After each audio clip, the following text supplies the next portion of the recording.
14 high-quality national projects with an investment value exceeding 450 million Omani riyals.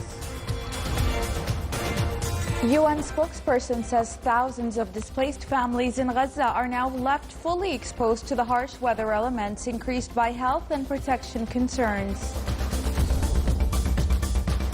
And European countries in the NATO alliance pledged to counter hybrid threats such as cyber attacks and to continue supporting Ukraine.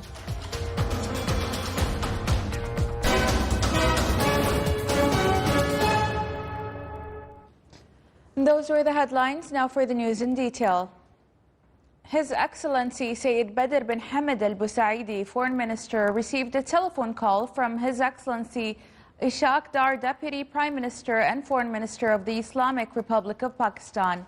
During the call, the two ministries discussed the exciting friendly relations and cooperation and exchanged points of view on a number of regional developments of mutual interests. The Oman Investment Authority announced the completion of 14 high-quality national projects with an investment value exceeding 450 million Omani riyals, distributed across various governorates of the Sultanate of Oman. These projects will create approximately 1,350 new jobs across vital sectors, including food security, manufacturing, and water. In the water sector, Namas Water Services Company implemented 4 critical projects in several governorates. These projects involved upgrading the water supply lines in the governorates of Al-Dakhiliya, North and South Al-Batina, as well as North and South Al-Sharqiya governorates.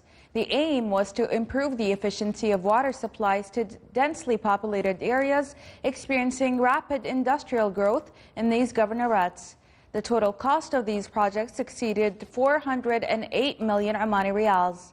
In the industrial sector, the plastics industries complex attracted 9 private sector projects with a total value of 39 million riyals.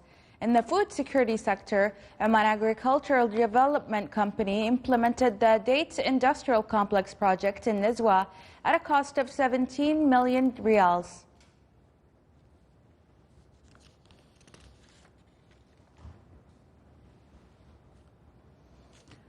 Digital indicators by the end of the first half of 2025 have shown significant growth in investment of the Public Establishment for Industrial Estates Madain.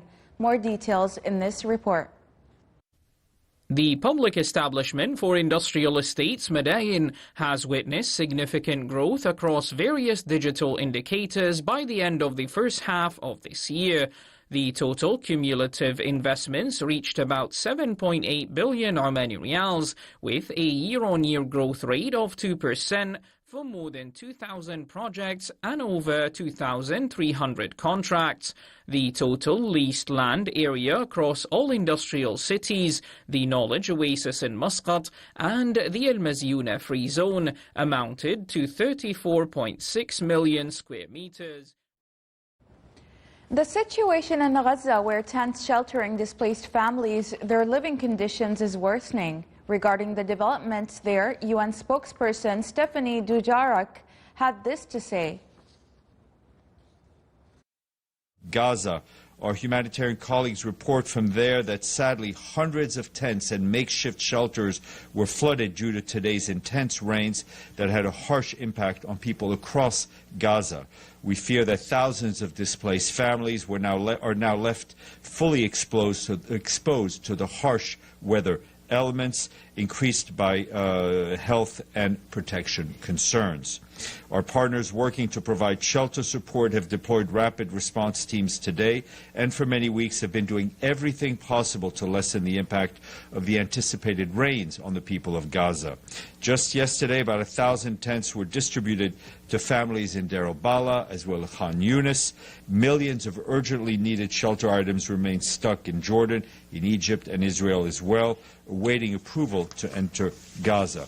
Since the ceasefire began on October 10th, Israeli authorities have rejected 23 requests from 9 of our partners to bring in nearly 4,000 pallets of critical supplies, including tents, ceiling and framing kits, bedding, kitchen sets, and blankets. The dire living conditions are also increasing people's exposure to explosive ordnance, with children among those most at risk. Some people have been injured while collecting firewood. Others are having to pitch tents near areas suspected of containing unexploded ordnance, simply because they have no other safe options.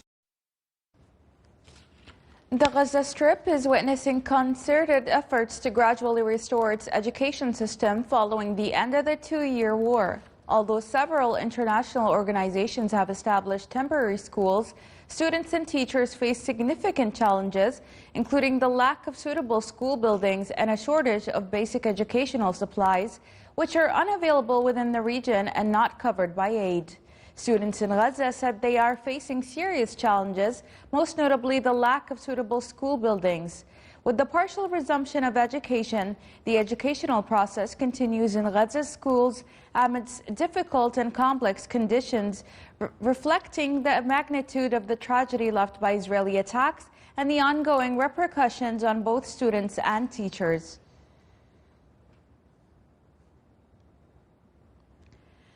Defense ministers from 5 European NATO countries pledged to strengthen cooperation to counter drone incursions into airspace and other hybrid threats, such as cyber attacks, following a meeting in the German capital, Berlin. Germany, France, Italy, Poland, and the United Kingdom, along with the EU High Representative for Foreign Affairs and Security Policy, Kaja Kallas, reaffirmed their unwavering support for Ukraine in the face of the Russian attacks and their commitment to strengthening its armed forces. The ministers pledged to intensify industrial cooperation with Ukraine, integrate the Ukrainian defense industry into European initiatives and value chains, focus on achieving their country's military capability goals within NATO, and bolster their own defense industries.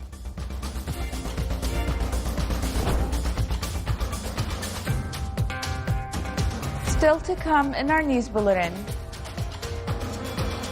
The Green Innovation Hackathon invites participants to transform glass and marble waste into practical, sustainable solutions.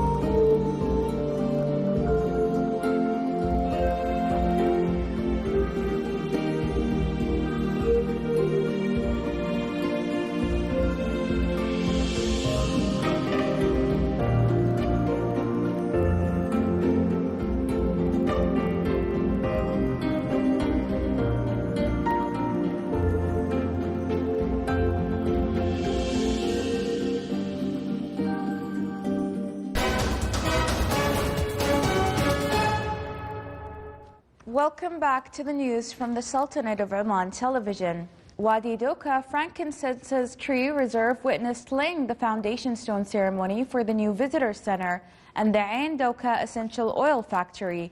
The ceremony was held under the auspices of His Highness Sayyid Marwan bin Turki Al Said, Governor of Dhofar. More details in this report.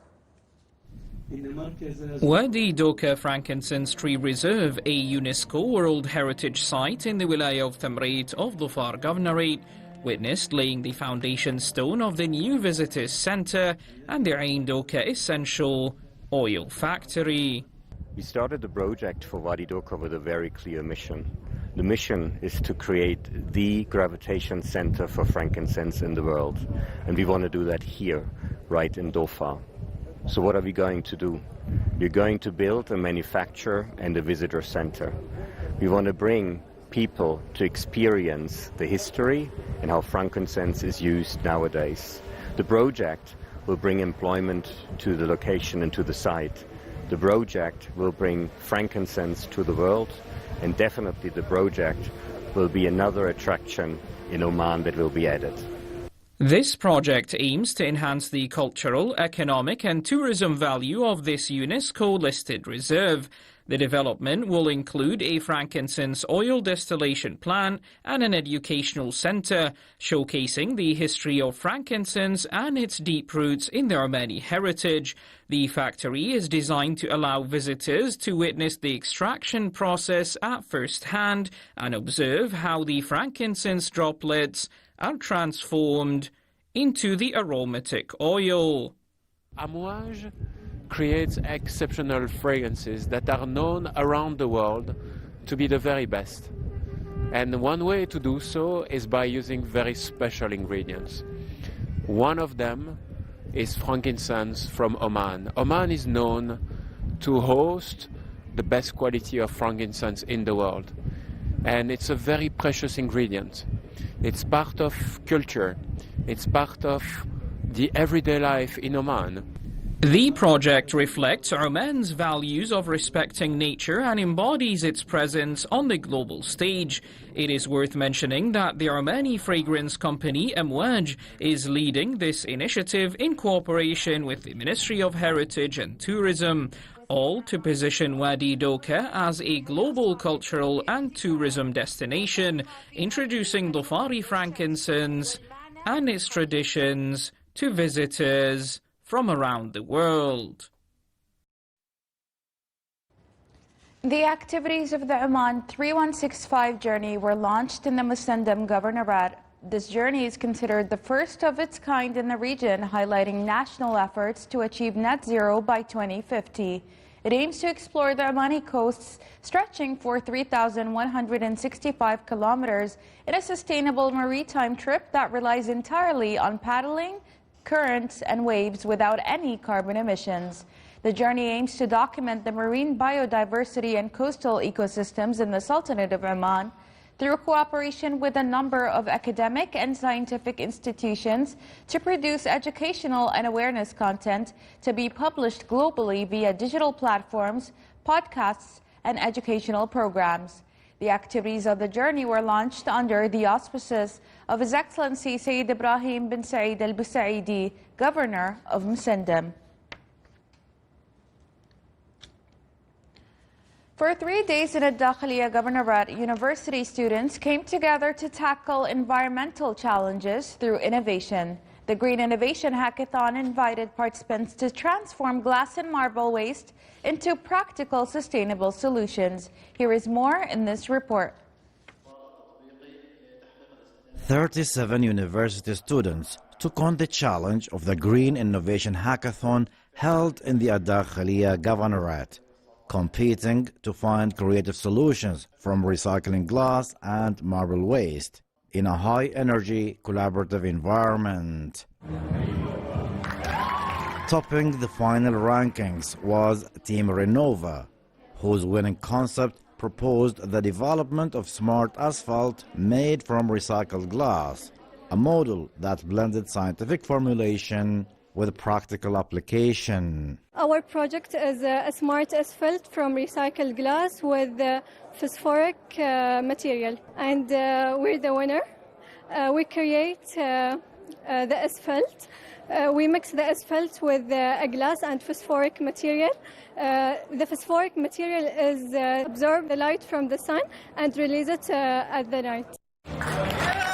Team Furat secured second place with a smart water filtration system designed to enhance the efficiency of pollutant removal through a technically advanced treatment approach. I am very happy that we got second place. I am very happy that Hackathon gave us the opportunity to express our creativity and knowledge.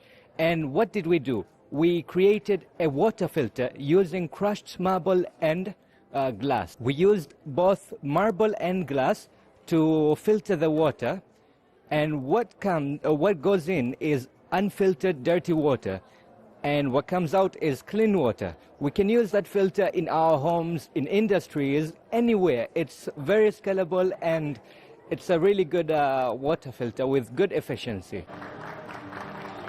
Third place went to Team Marbex, who introduced a project to manufacture sound and heat insulating panels using marble and glass waste, an innovative reuse model that support sustainable construction practices.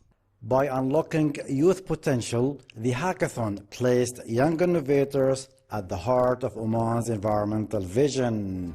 Reporting from the Wilaya of Nizwa, this is Salih Bukhalfan al-Rahbi, Al-Dakhiliya, Governorate. This is the Sultanate of Oman television. Before we end tonight's bulletin, here are the main points once again. The Oman Investment Authority announces completion of 14 high-quality national projects with an investment value exceeding 450 million Omani riyals. UN spokesperson says thousands of displaced families in Gaza are now left fully exposed to the harsh weather elements, increased by health and protection concerns. And European countries in the NATO alliance pledge to counter hybrid threats such as cyber attacks and to continue supporting Ukraine. With that, we come to the end of tonight's bulletin. From all of us here at the newsroom and the studios, it's good night, and we hope you had an enjoyable weekend.